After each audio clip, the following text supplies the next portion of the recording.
পর্যন্ত ছড়িয়ে পড়ে। উমাইয়া খেলাফত আমলে ইসলামিক সাম্রাজ্য তুরস্ক থেকে শুরু করে স্পেন থেকে শুরু করে ভারত পর্যন্ত বিস্তারিত হয়। আব্বাসীয় খেলাফত আমলে বাগদাদে বাইতুল হিকমা প্রতিষ্ঠিত হয়, যা হয়ে ওঠে বিশ্বের বৃহত্তম গবেষণা কেন্দ্র, যেখানে ইবনে সিনা, আল খাওয়ারিজমি, আল বিরুনি ইবনে হাইসাম প্রমুখ বিজ্ঞানী চিকিৎসা, গণিত, জ্যোতির্বিদ্যা ও পদার্থ বিজ্ঞানে বিপ্লব ঘটায়। এই উপস্থিতি ওসমানীয় খেলাফত যুগে আফ্রিকা পর্যন্ত শক্তিশালী সাম্রাজ্য গড়ে তোলে। কই হারিয়ে গেল আমাদের সেই স্বর্ণালী ইতিহাস? কেন আমরা আজকে বর্তমান মুসলিম উম্মাহ পতনের একদম চূড়ান্ত পর্যায়ে? এর পেছনে যদি আমি কারণ বলতে চাই, এর পেছনে হাজারো কারণ রয়েছে। এর পেছনে সর্বপ্রথম কারণ হচ্ছে আমরা আল্লাহর দিন থেকে সরে যাওয়া। আল্লাহ আমাদেরকে বলেছেন, ইন তানসুরুল্লাহ লা ইয়ানসুরুকুম, যদি তোমরা আমাকে সাহায্য করো তাহলে আমি তোমাদেরকে সাহায্য করব। এখানে আল্লাহ তাআলাকে সাহায্য করা মানে হচ্ছে আল্লাহর দিনকে গ্রহণ করে আল্লাহর শরীয়তকে বাস্তবায়ন করা। কিন্তু আমরা ওই জায়গায় আল্লাহর দিনকে, আল্লাহর শরীয়তকে ছেড়ে দিয়ে বাংলাদেশিত তন্ত্র মন্ত্র গ্রহণ করেছি, যা আমাদেরকে অধঃপতনে টেনে এনেছি।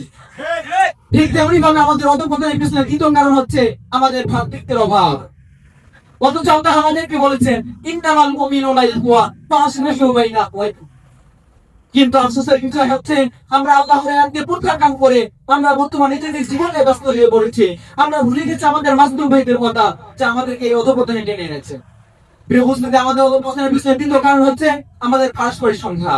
অথচ আল্লাহ বলেন, ওয়ালা তানাযাউ ফাতাফশালু ওয়া তাযহাবা রিহুকুম, তোমরা পরস্পর সংঘাত করো না, তাহলে তোমরা ভীত হয়ে পড়বে, তোমাদের শক্তি হ্রাস পাবে।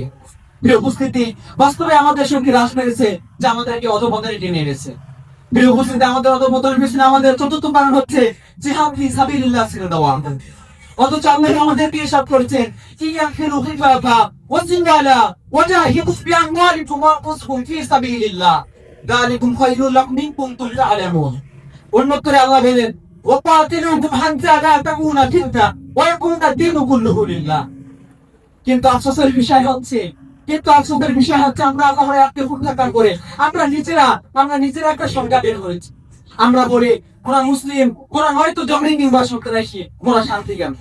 প্রিয় মুসলিম, অথচ আল্লাহ আমাদেরকে বেঈমানের বিরুদ্ধে, অত্যাচারীদের বিরুদ্ধে স্পষ্ট হয়ে বলেছেন, ইল্লা তানফিরু ইউআযিবকুম আযাবান আলীমা ওয়া ইয়াস্তাবদিল কওমান গায়রাকুম ওয়া লা তাদুররুহু শাইআ ওয়াল্লাহু আলা কুল্লি শাইইন কাদির। প্রিয় মুসলিম, এই আয়াত থেকে বোঝা যায় আমাদের বেঈমানিতে কারো কিছু যায় আসে না।